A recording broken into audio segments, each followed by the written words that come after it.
podcasti 6. käik toob teieni autolaen Bigbank efektiga. Bigbank, laenudele spetsialiseerunud pank. No nii, tervist rallisõbrad. Portugali ralli on lõppenud meie jaoks väikse lohutusvõiduga punktikatselt. Ott Tänak selle võitis Thierry Neuville'i ees, aga rallivõit karjääri 4. WRC autoga on võib-olla natukene teiste ebaõnne tõttu, aga siiski teenitult Elfyn Evansi käes. Tanis Ordo teine koht ja Kaval Rebane, Sébastien Ogier 3. Enne kui võtame otseühenduse Portoga, vaatame ära värske Ott Tänaku intervjuu, mis ta andis, ütleme pool tundi tagasi.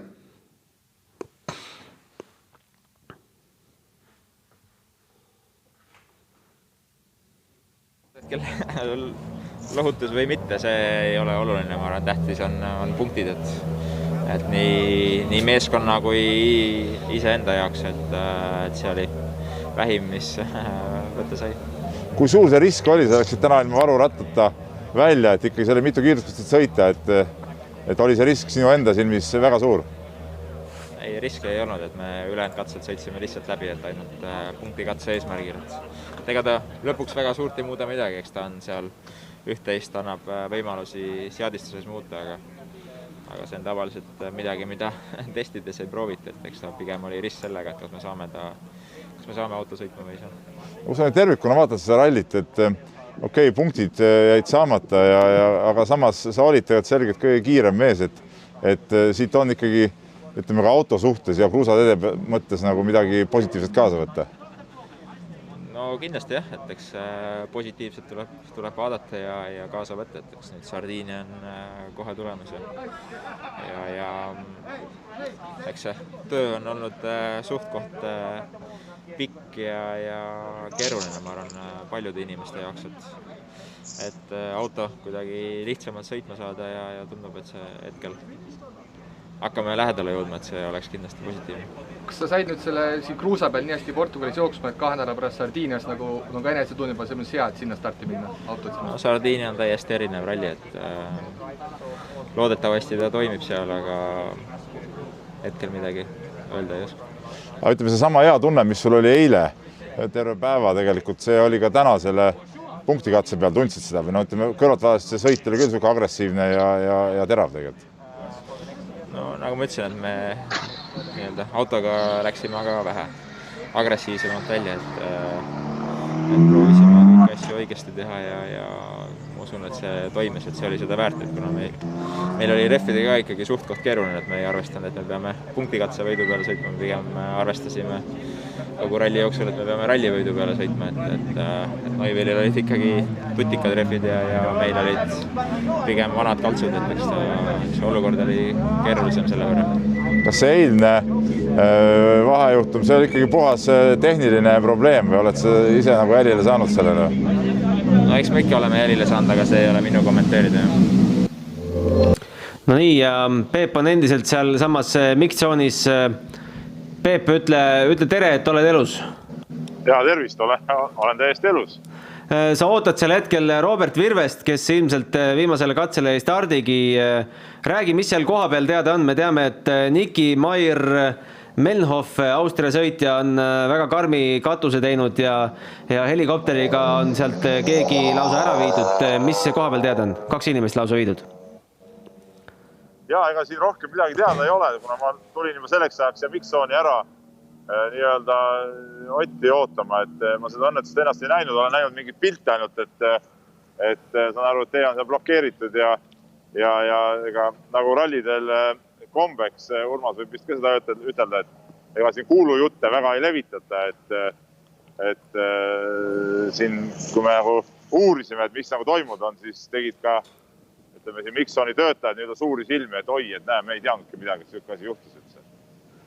Igatahes Urmas tahtsis veel midagi? Ei, ma just tahtsin lisada, et ega tegelikult ongi nagu see, et kontrollimata infot ei tohi nagu ametnik välja saata, et see on nagu selline kuldne reegel, et me ei saa kommenteerida asja, mida ma ei tea. Just. Aga sa rääkisid just Otiga, üritasid ikkagi... Oodata, ma pean teie juurde täna tulema, sest Robert Virvest on saabus just siia praegu. Okei. Ma pean ikka katkestama selle. Aga tee Virvesega ära ja helista meile tagasi. Jaa, davai. Teeme nii. aga noh, nägime ka, et Peep üritas siis selle intervjuu lõpus üritada veel Otilt teada saada, et mis siis ikkagi selle eilse katkestamise põhjustas. Kõik rallifännid, kellel on WRC+, on seda pardakaamera videot edasi ja tagasi kerinud ja sealt on siis näha, et ühel hetkel tõepoolest sirge peal läheb auto alajuhitavaks. Nagu me teame, siis sel hetkel vast see vedrustus läkski ja ratas tal seal kõver all oli. No eile me väga targad ei olnud, ega täna targemad ei ole. Ega me ilmselt väga targaks ei saagi sellel teemal, et ma arvan, et seal ikkagi me peame ridade vahelt lugema siit, et ega seal mingit silmnähtavat sellist asja ei olnud, et see üks meie eilne arvamus, et kuskile serva taha võis kinni jääda, et see neid variante on seal ju tegelikult mustmiljon, et see tee lihtsalt, ütleme, oma olemuselt ju muutub teisel läbimisel kardinaalselt, sul tekivad täiesti ootamatult löökaugud kuskil, kivid tee peal, mingid servad kuskilt tulevad välja, me ei tea seda, aga noh, kõik viitab nagu sellele, et Ott nagu siin oma nime saab puhtaks pesta.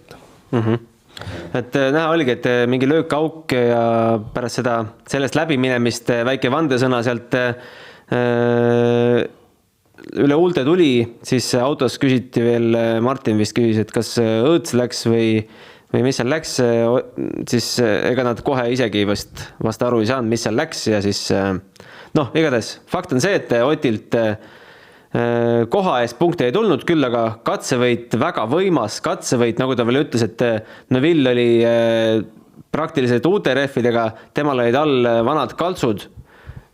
Ja see tuleb tegelikult ühest lihtsast asjast, et meil on ju iga ralli ette antud rehvide arv ja kuna ütleme, Neville lõpetas siis eilse poole päeva pealt ära, oli tal värskeid rehve veel võtta, mis Otil enam kuskilt võtta ei olnud. Nii et selle mõttes nagu Otilt ikkagi väga tubli töö ja kui me siin ikkagi nüüd täna nagu eestlase siukse prillide eest ära võtame, siis tervikuna ju ralli oli ju absoluutne selline ralli DNA-d sisaldav kompaktne üritus, et kõike, mida ju ralli fännid tahavad näha, kõike me nägime. Me nägime arvutut võitlust, me nägime suuri pettumusi, aga lihtsalt see, et ebaõnn seekord koos meiega oli, noh, tuleb lihtsalt üle alla ja pilk kiirata sardiine peale, et mis see muud ikka, et ega nutma selle pärast ei hakata. Just, et meil siin võib olla praegu peanorus, aga kuskil Walesis ja Suurbritannias on näpud püsti ja lüüakse käsi kokku. Ja ütleme nii, et sampused ja õled on avatud juba. Aga räägime sellest Oti autotunnetusest ka, et me nägime eile, et päris korralikult tundis ennast, auto liikus katsevõidult katsevõidule ja tänane punktikatsevõit ka ju kinnitab seda, kuigi ta veel ei teadnud, et kas see hea tunne jääb ka Sardiiniaks, sest Sardiinia ralli ikkagi on erinev, aga kas on nii erinev? No ütleme nii, et kui me kiirusi vaatame, siis ta on tegelikult suhteliselt samasse hukku, et siin ütleme Portugali ralli oli mingi 90, natuke alla 93 kilomeetri keskmist. 92,7 evaldasin. Just, 92,7, et ütleme, Sardiinia jääb sinna mõned kopikad allapoole, aga ütleme, pinnas on juba erinev, et seal väga suurt drastilist erinevust ei tule, aga ütleme, tundub, et Ott on ikkagi selle auto nagu endale käpa järgi seadnud siin kruusa peal, et noh, seda ta mõistab, et see on ilmselgelt on Oti üks selline tugev külg, et ta oskab autot ikkagi noh, mina hindaks, et ulme hästi oskab nagu seadistada, et kui alati ei tule välja, siis noh, Horvaatias näiteks ei olnud seal midagi, eks, aga ütleme, kruusa peal ta ikkagi tunnetab seda autot väga hästi, et midagi kadunud ei ole, kõik on nagu selle mõttes, kõik liigub õiges suunas. No Oti kohta on öeldud, et ilmselt kõige parem mehaanik nendest WRC sõitjatest üldse. Ma ei ütleks, et mehaanik, et insener, just täpselt, et see on see õige sõna, et seda ta on kindlasti. Ralli kuni punktikatseni tegelikult ei olnud väga huvitav, et seal pigem oli põnevus selle peale, kes kõige aeglasemalt oskab sõita nendest kiiretest meestest, et mida ikkagi teha, et sellel viimasel päeval no, kui vahed on juba sellised, et sealt midagi püüda ei ole, et ikkagi see põnevus ka kuidagi säiliks. Kas selle nimel tehakse Ladvikus tööd või see on lihtsalt paratamatus? No samas on see, et kui me võtame täna nüüd kõik need nimed, kes olid siin tähistusega SR ehk siis superralli või siis Rally 2, et kui me need välja täna võtame, siis stardi või finišilist tehaks nagu väga lühikeseks, et selle viimase päeval nagu mingi kandvat osa enam ei oleks, et ma arvan, et ta on ikkagi tänases vääringus nagu oluline päev ja annab kindlasti väga palju sellist pinget juurde, ütleme siis punktitabeli suhtes, et ta ikkagi natukene kompenseerib ära seda suurt ebaõnne, kui kellelgi peaks tulema. Aga mis sa arvad sellisest mõttest, kui hakkaks andma viimase päeva eest nagu vormel 1 nagu sprindipunkte? No, tehagi sellest nii-öelda omaette ralli sees. No, siis ongi, et siis on meil nagu 1 nädala jooksul 2 rallit, et siis ongi, et mis taktikaga hakkad sõitma, kas sa sõidad siis nagu 3 päeva või 2 päeva sõidad siis nagu põhjagaasiga või vastupidi, et 2 päeva sõidad aeglaselt ja viimase päeva paned põhjagaasiga, et siis hakkab üks igavene vigurdamine pihta, et ma tegelikult nagu väga ei pooldaks sihukest asja, et ralli nagu DNA-d ei saa sellega nagu kummuli lükata. No me ei saa rallit kokkuvõttes jätta rääkimata pikemalt ralli võitjast. Elvin Evans, kes on väga tihti jäänud just viimasel päeval ja isegi viimastel katsetel ralli võidust ilma, sai oma 4. rallivõidu, kuigi ta ise nii-öelda moodsalt finiši intervjuus ütles, et aitäh, ma ei teadnudki, mitmes see mul oli. Ju ta vast ikka teadis. No olgem ausad, ega seal katse lõpus sa tuled täiesti teisest maailmast, et ma imestan nagu nende meeste sellist, ütleme nii, et katse lõpus nad ära, kes on kogenud mees, kes ei ole kogenud mees, et sellised värsked mehed nagu, nad ei oska nagu midagi tarka öelda seal lõpus, ega ei oskaks ise ka midagi, et sa tuled ikkagi oma sellisest ääretust nagu pingutusest, kus sa oled kõik oma aistmismeeled ja nägemismeeled suunanud ühte kohta ainult, et see tulemus tuleks väga hea. Ja siis sul äkki küsitakse, pannakse mikkeri nina alla, no ega sealt midagi tarka loota ei ole, et mingit Archimedese teooriat sealt tõenäoliselt tulemas ei ole. Aga igatahes Elfin Evans, nagu ka Jari-Mati Latvala ütles, et talle oli seda enesekindluseks ja motivatsiooniks vaja, et lõpuks üle pika aja see võit ka ära tuleks, et siit saab ainult üles minna. Ei, seda kindlasti, et kui sa mainisid Jari-Mati Latvala, et siis tegelikult kui me nagu täna vaatame just Latvala versus Adamo, siis ju Adamo on selline hästi konkreetsete lühikeste vastustega, aga Jari-Mati tahab hakata rääkima sellised pikemaid teooriad, kus on nagu algus ja lõpp hakkab nagu ära vajuma, et noh, eks me neid Jari-Mati nagu lugusid veel kuuleme, aga ma usun, et põhjust nagu rahul olla on mõlemal mehel, nii Elvin Evansin kui Jari-Matil, et seda enam, et ju Toyota tuli oma uue mootoriga välja, mis nagu esimese päeva tundus, et ei ole päris see, mis ta võiks olla. Aga nüüd tulemuse mõttes vaatame, siis on kõik väga hästi. No ainult tänast päeva vaadates, siis kui need sekundid kokku liita, siis Evans edestas Sordot 17,6 sekundiga. No selle vahe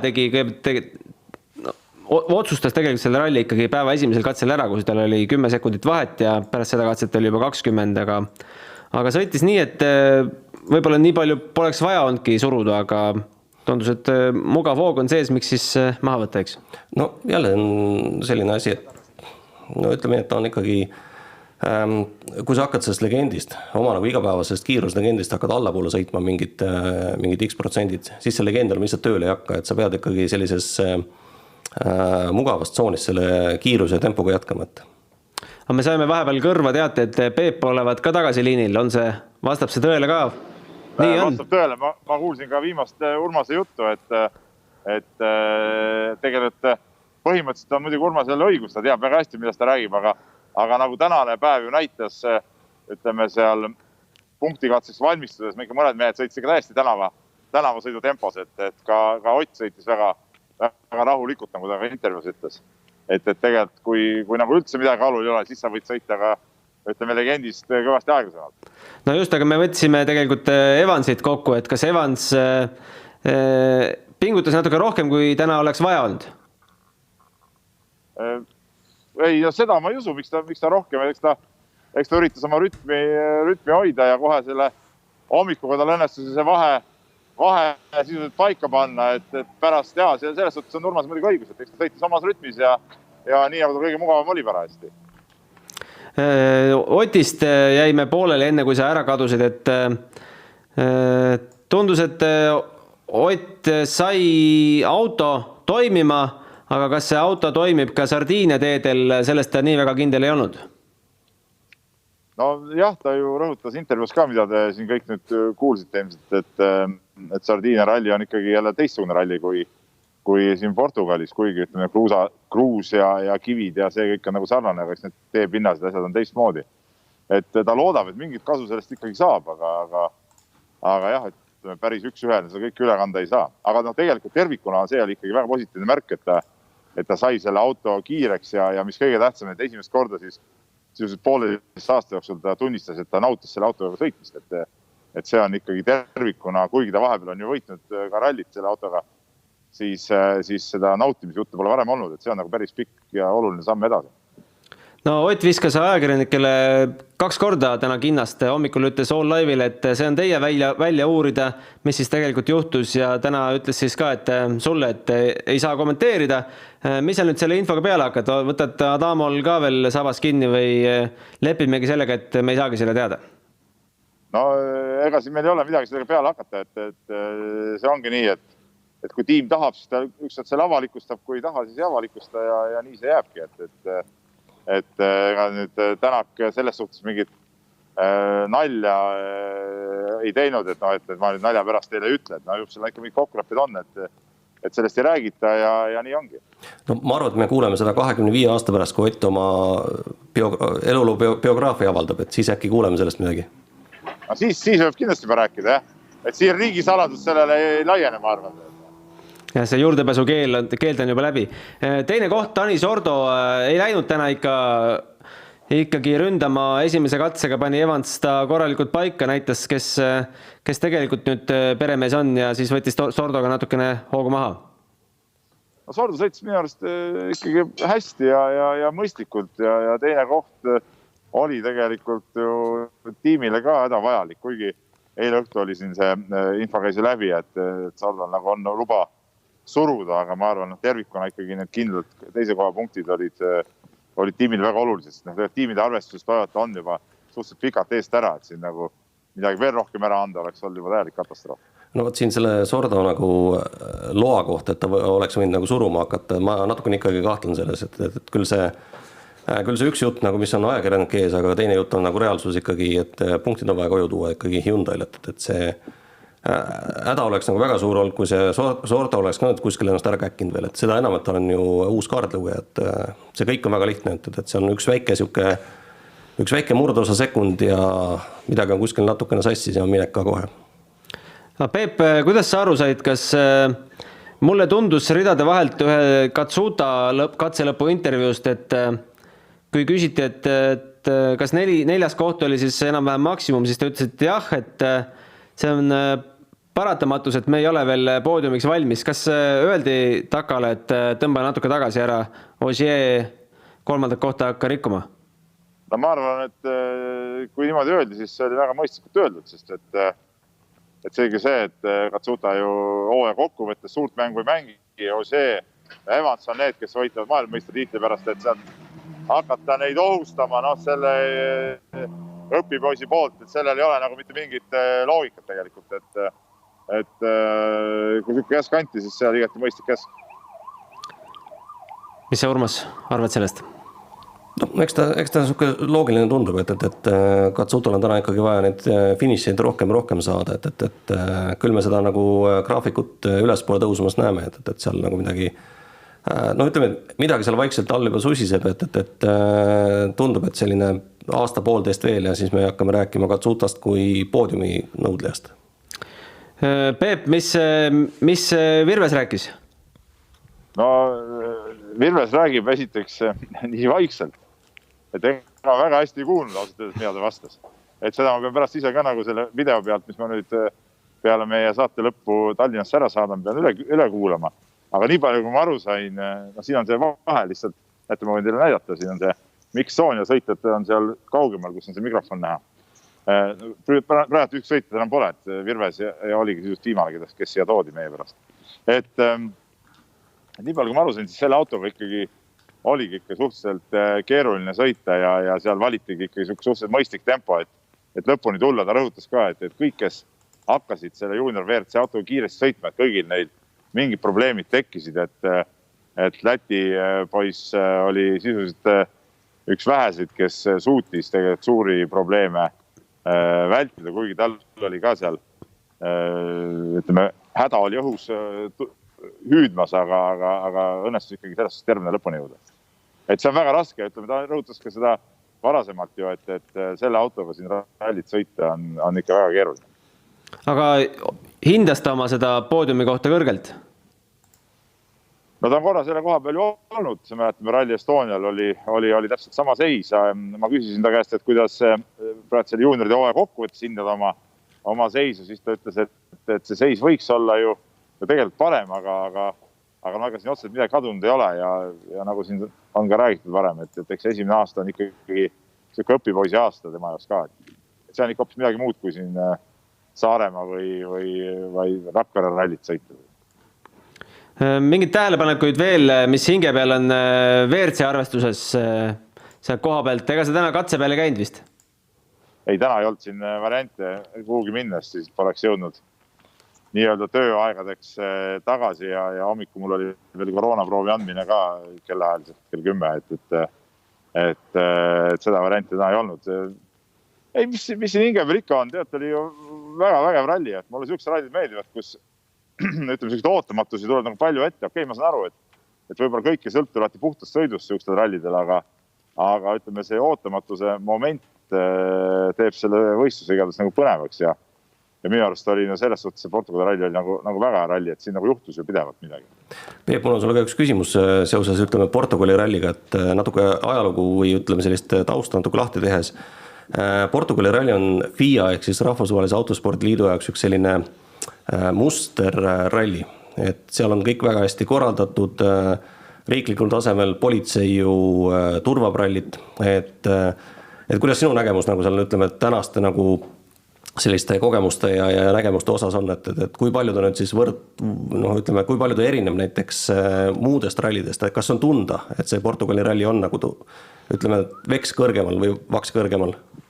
No ma olen Portugali ralli käinud päris palju, et ma ei oska öelda, see 4. või 5. kord mul siin olla järjest viimased rallid kõik, et see Portugali ralli on väga hästi korraldatud ja see turvamine, mis sa räägid politsei poolt, vastab ka tõele, et siin politsei mootorratturid saadavad ralliautosid tiheda liiklusega piirkondadest läbi ja ütleme, ristmikute peal on teed alati kinni, et ralliautodel on läbipääsu võimalus.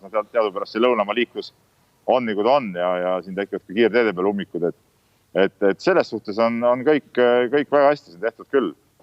Ütleme, kui küsid nüüd võrdluses mingite muude rallidega, siis ma ütlen, ega ajakirjaniku seisukohast väga suurt vahet tegelikult ei ole. Et Rally Estonia oma, kuidas ma ütlen, nagu võib-olla liiga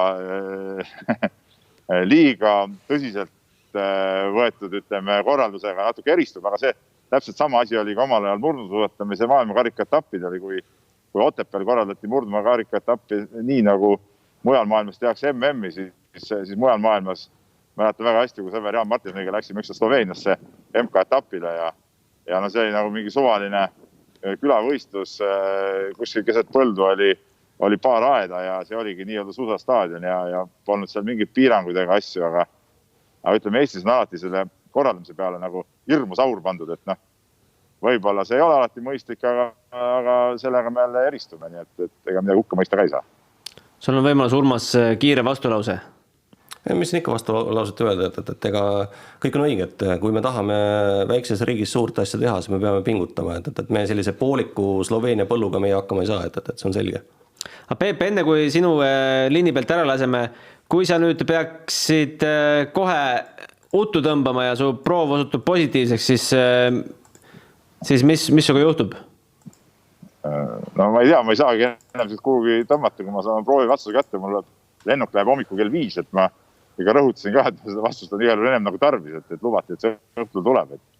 et mis on ikka, kui on positiivne, siis mul on väga mõnus hotell, et siis saab seal veel pikutada, aga ma loodan ikkagi tegelikult homme pärastlõunal juba kodus olla, et aitab küll Portugalis. No ma ei usu, et sind sinna hotelli jäetakse, et küll sind kuskile koroona hotelli pannakse vaikselt. Aga Georg Linnamäe kaardilugeja Volodõmõr Korsiaga juhtus selline lugu, et kuna ta ei andnud oma positiivsest proovist, mis lõpuks, nagu teame, osutus valepositiivseks ise korraldajatele teada, siis on tal nüüd kuni novembrini võistluskeeld ja Georg Linnamäe, ega sa Peep pole talle veel jõudnud tõmmata, on teel kuskile Hispaania poole vist, aga teab, et... Ta on juba ammu Hispaania poole teel olid juba eile, et Portugal ei ole nii suur maa, et siit ikka veel teel oleks. Ei, vaata, me rääkisime sinuga sellest tegelikult ju napilt mingi 10 minutit enne selle meie otselülituse algust, et ma ei jõudnud veel sellega tegeleda, et ma siin alles sehkendasin, et uurida välja ja saada teada, et millal ma saan nüüd intervjuusid siin teha. See kõik lõpuks tuli ikkagi, öeldi, et 40 minutit on aega, aga siis lõpuks need Eesti poisid tulid, et ei, ma ei ole jõudnud helistada, aga ma kindlasti teen. Aga päris karm uudis, et tegelikult... See on karm uudis, sest et Linnamäe on ju tegelikult kogu oma selle nii-öelda rahvusvahelise karjääri selle mehega sõitnud, aga ma tean, et ta on Urmas ka sinuga sõitnud, et äkki siit koidab sinu tähetund, et võib-olla Sardiinia ralli ajaks kutsutakse sind sinna autosse istuma või? Vastu mu info tõele, oled sõitnud taga? Ei, ma olen taga sõitnud ju Georgiga, ma olen sõitnud nii Euroopa etappi Lätis kui Poolas, aga Sardiinia minu koha pealt jääb kindlasti vahel, et mul on vaja nagu ikkagi 8-5 ka tööd teha, et see nüüd elu nüüd nii luks ka ei ole, et ma muudkui käin ja olen ja astun, et... Ei, no kas sa oled spordimees või oled sa muidu mees? No siin kerkib see küsimus. Tänane vastus, kui sa nii küsid, siis ma olen muidu mees. Kiirelt Egon Kauris ka eile lugesime sinu sule läbi, et ei teagi nüüd, mis sellest autost saab, et kui puur on tõesti kõver, siis tuleb rentida kuskilt teine auto, ega ei ole tänaseks uut infot? Ei, tänaseks uut infot ei ole. Nii palju ma tean jah, et see turvapuur on katki ja autot remontida saab, kuna kindlustus kõik on olemas, aga seal Sardiinia jaoks kindlasti korda ei jõua, et kui rentida, siis see läheb päris kalliks. Aga Peep, ma viskan sulle väikse kinde. Kuidas? Ma viskan sulle väikese kinde, et mitu autot ALM-il kaasas on? Kas 1 või 2 poolot? Minu teada on 2, sellest oli mul eile ka ühe ralli inimesega juttu, et põhimõtteliselt see oleks nagu võimalik, jah. Et aga tegelikult oleks tarvis ju Egonil siis ka üks uus ralli ja kokkuvõttes mingit kõrget kohta saada, et ta võib ju seal 6. ralliga juurde võtta, kõige kehvem arvestatakse maha. Aga see on kõik täiendav kulu, et nüüd eks ta peab seal ise mõtlema toetajate, kas seda on mõtet ette võtta või mitte. Ja Gregor Jets, mis me kokkuvõttes tema kohta ütleme, mis tal kõik sellel rallil on üldse juhtunud, et seda ajakaotust on kuidagi super palju? No ma Gregoriga jõudsin ka siin vahepeal rääkida, kui ma rääkisin Virvesega, siis oli ka Gregor siin ja jõudsin temaga ka intervjuu ära teha, mille ma läkitan ka kohe Tallinna poole teele, aga temal oli ka sarnane tehniline rike võib-olla nagu Otil, et kuskil mingi hetk midagi sealt taga vedlustuses murdus ja tuli ju ratas koos amordiga alt ära, et kuskil otsada sellega ei sõitnud, et ta ütles ka, et see on üks suur õppimine ja suur kooliraha maksmine, et väga keeruline. Neil oli auto olnud vales seadus, nad arvestasid testisõitude põhjal, tegid seadistuse, et teed lähevad väga Euroopasse, aga teed Euroopasse ei läinud ja nad ei saanud siin enam ka seda autot tema enda sõnul ümber sättida, sest et kõiki asju selleks ei olnud olemas, aga ütleme, et pidid sõitma nii-öelda mitte sobivas seades autoga. Kuule, enne kui me sind ära laseme, et sulle on tulnud kuulaja küsimus personaalselt sulle. Kui sa saaksid Eestis kaasa teha ühe ralli kas 51-ga, siis millise ralli ja kelle võtaksid kaardilugejaks? See on hea küsimus. Kaasa ma teeks seal igal juhul, kui see võimalus avaneks, põristaks seal veoautoga, aga ilmselt kõige ägedam oleks ikka kuskil Lõuna-Eestis sõita. Ma arvan, et seal nendel kuppel, ütleme jah, Lõuna-Eesti ralli, kus on need kuplid üles-alla, et see on kõige ägedam. Kaarti võtaks lugema, ma ei tea, ma peaks võtma üks absoluutse tipu, et Eestis on 2 väga kõva kaardilugejat. Okei, ma ei hakka Ott Tänakut kaardilugejat ära võtma, kas siis Kuldar Siku või Kristo Kraagi, ma arvan, et küll need mul see asja sealt paika paneks, kuidas sõita. Okei. Kuule, aga olgu, ootame sinu videoid ja räägime siin stuudios edasi. Ja jõua tervena koju ka. Ikka. Ja siis see sama küsimust jätkates me saatis selle üks lugeja Martin, kes küsib, et tema üks suur unistus on sõita kaasa üks, ta ei täpsusta kui palju, aga WRC auto kõrvalistmel ja kuidas ja kas see üldse tavainimesele võimalik on? Ükskõik, kas siis testil või kuskil shakedownil või? No ega maailma kõige lihtsam ülesanne ei ole endale võetud, et see arvestas... No see on unistus. No ütleme, et jah, kus pidi vaatama hakkavad, WRC autosid on olemas aastast 1997. Et no ilmselt ikkagi loodetakse selle kõige uuema peale minna, aga ega meil siin regioonis ju peale Krossi enam ühtegi tipp WRC autot ei ole. Et kui ma eksi, Tuohin auto on müügis, kas ta on ka müüdud, seda ma ei tea praegu, aga ega neid liiga palju ei ole siin. Nii et ega tegelikult see nüüd liiga lihtne ei ole, et tõenäoliselt ennem kohtad metsas karu, kui saad tipp WRC autoga sõita.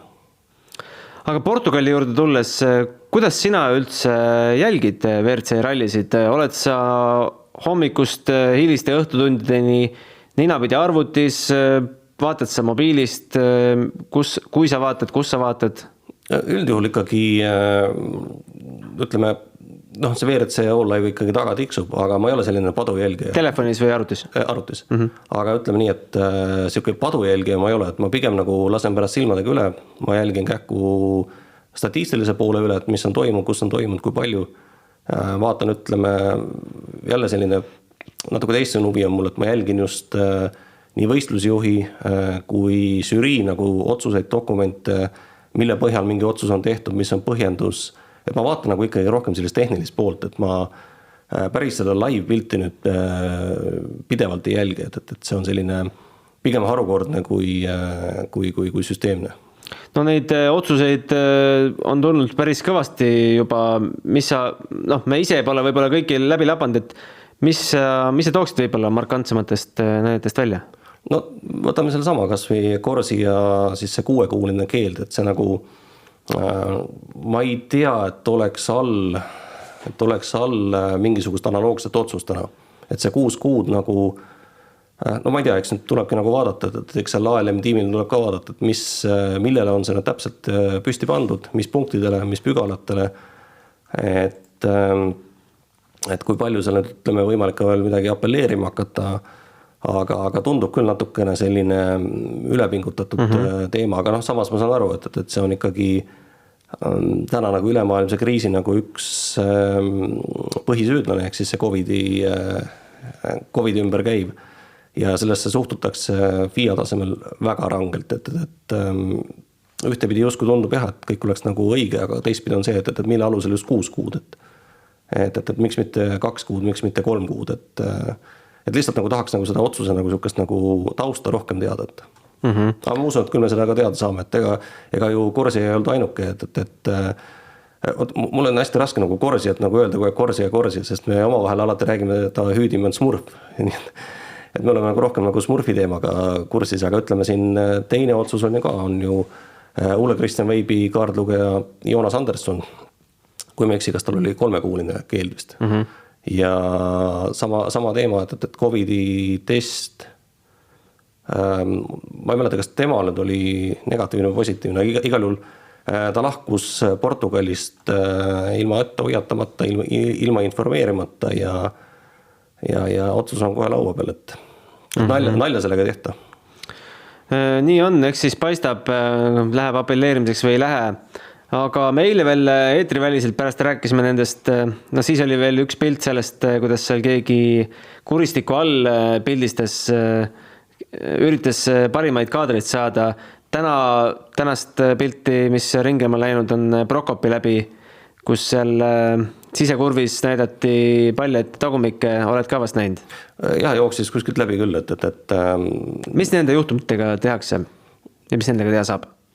No ütleme nii, et konkreetselt ikkagi see inimene, kes on alla ukronib või kuskil sellise täiesti totra tobeda koha peal on, et ega see jääb kohe ka silma, ütleme, juhtimiskeskuses on ju tegelikult olemas FIA esindaja, ehk siis on 2 ohutusdelegaati, üks on Michel Mouton, kes sõidab siis nagu füüsiliselt raja peal läbi enne autosid, võistlusautosid siis, ja teine on Nicola Klinger, kes on siis alati juhtimiskeskuses, et mina teengi nagu temaga otse koostööd selle, kui satub olema selline pealtvaataja no, ääretult tobeda koha peal, et siis võtamegi ühendust raja julgestusega, palume seal tagasi liikuda.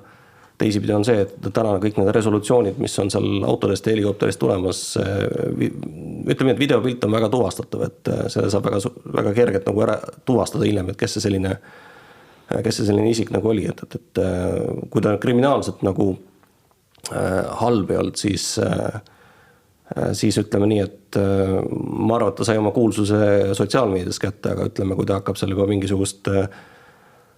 mingit lisaväärtust seal tekitama seal kivide panemisega, siis väga kergesti on see inimene ära tuvastatav. Aga ütleme, Prokopi juhtumi puhul naeratame ja läheb elu edasi, et mis seal ikka. Et seal ei olnud ju tegelikult midagi hullu, et seal lihtsalt oli inimesed vale koha peal tegelikult ei seisnud. Lihtsalt tänapäeval... No ikka julmalt lähedal. No võt see on, et tegelikult see oli aeglane koht seal. Nad kõrgendiku peal, ütleme, nad ei olnud nagu väljasõidu ohualas, aga see, kas nende käitumine oli õige või vale, ma ei hakka siin otsuseid tegema, et see on juba kellegi teise otsustada. Aga niimoodi üldistatavalt, mida öelda inimestele, kellel tekib selliseid fantaasiaid, et võiks võib-olla et saada Twitterisse, võiks mingi teoga hakkama saada või kas või endale mõni selline pilt, mida mujalt ei saa, millega tegelikult riskitakse, katse võib ju seisma jääda. No kõigepealt riskitakse iseenda tervisega.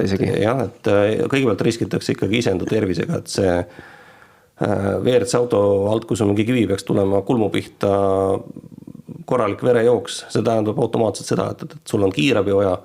Kui kiirabi kuskil külje peal peale ei tule, siis on katseseis ja kiirabi tuleb katsestardist peale või siis ütleme reegel on veel teistmoodi, et kui sul on üle 15 kilomeetrine katse, siis on sul ka vahekiirabi veel kuskil olemas, et siis emba-kumb, et kas stardist või poole pealt tuleb kiirabi peale, see tähendab seda, et katse on automaatselt seis, mis on nagu kõige halvem variant üldse, mis korraldajal olla saab. Nii on, tabeliseisu me pole veel edastanud, kindlasti lugejatel on teada, aga arutame sellega siin läbi. Ogiel 79 punkti, Evans 77. No Ogier hakkab, kui ilm jääb kuivemaks, siis hakkab jälle teed puhastama. Neuville jääb Evansist 20 punktiga maha. Tänak omakorda Neuvillist 12 punktiga. Kui sõidetud on 4 rallit ja 8 jääb veel sõita, siis kui positiivne või negatiivne see seis on? No ütleme, numbrid on ühed, aga samas me peame vaatama, et meil on veel tegelikult pikk hooaeg ees tulemas. Võib juhtuda, et seal kõik etapid võib-olla mingil põhjusel ei toimu, aga ütleme tänase seisuga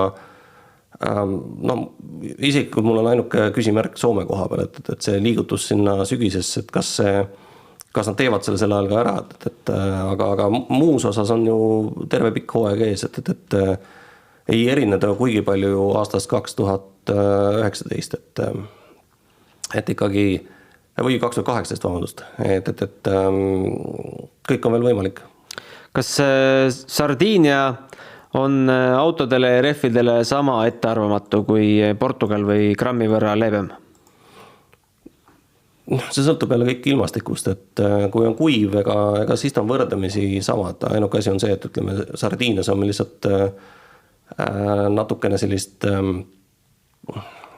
kuidas see nüüd öelda, lahtist nagu klibu on rohkem peal, et aga suures plaanis ikkagi kruus on kruus, et ega siin mingit väga suurt nagu mingit keemiat nagu tegema ei hakata, et tõenäoliselt rehvivalik kõik on suuresti sama, et no ega nende autodega tehases enam praegult väga teha midagi ei jõua. Taamo ütles ka kuskil, et kui peaks tagasi Saksamaale minema, siis pandaks meid karantiini ja siis me ei saaks oma tööd teha.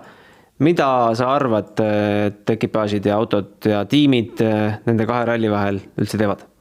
ega siin sama juhtus ka näiteks eelmine aasta, et auto võetakse seal samas peale rallit korra veel lahti, vaadatakse kõik selmed üle ja siis pakitakse kokku ja sardiine poole teel, et ega seal liiga palju teha midagi ei ole, et kui nüüd oleks kuskil mõni auto oleks maha kantud, siis oleks lihtsalt Saksamaalt nagu üks väike haagis tulnud külje pealt juurde, et Aga see logistika, mis hakkab toimuma Keenia ja Eesti vahel, see on teil teada paigas, et need vahemaad ja need logistilised väljakutsed nende laevadega tunduvad olevat hoopis raskemad? Need ei ole samad autod, mis tulevad Keeniast, et Keenias ikkagi kogu varustus läheb ikkagi oluliselt varem ära ja siia jõuavad ainult siis tegelikult sõitjad ja sõitjad tegelikult tulevad ju sisuliselt otse siia, sest ikkagi ega ka enne Rally Estoniat tulevad ka testid mingisugused, et selleks on eraldi testitiim ja siis eraldi tulevad juba konkreetsed autod, millega siis siin sõidetakse, et on hästi keeruline selline logistika, et ja tiimile tegelikult see Keenia just maailma kõige lihtsam koht ei ole, kuhu minna, et esiteks logistika, väga paljudel juhtudel oli see, et kindlustused ei tahtnud katta kõiki nagu riski nagu asju ära. Et seal oli nagu mitu tahku, aga tundub, et täna on asjad kuidagi paika pandud, nii et see asi paistab toimivat. Et mismoodi ta toimuma saab, mis teed seal on, mis neist teedest lõpuks järgi jääb teisel läbi, mis seal saame näha. Kas need testid Eestis on juba broneeritud? Ma ei tea seda, ma ei hoia silma sellel väga peal, et mul on nagu, ütleme nii, et väga kitsalt on nagu praegu selline siht silmes, mis mul on vaja ära teha, et ma nendest tõesti ei tea mitte midagi. Aga selge, suur tänu, Urmas, meile siia podcasti tulemast, väga asjatundlike kommentaaride eest ka, 1000 tänu. Sellega siis Portugali rallile tõmbame joone alla ja kohtume juba õige pea 2 nädala pärast. Sardiinia ralli on algamas ja vast siis see õnnejumal ja mis jumalad seal rallis veel kõik on natukene rohkem meie poolt. Aitäh vaatamast ja kuulmiseni, nägemiseni. Aitäh! Aitäh! Podcasti 6. käik tõi teieni Autoline Bigbank efektiga. Bigbank, laenudele spetsialiseerunud pank.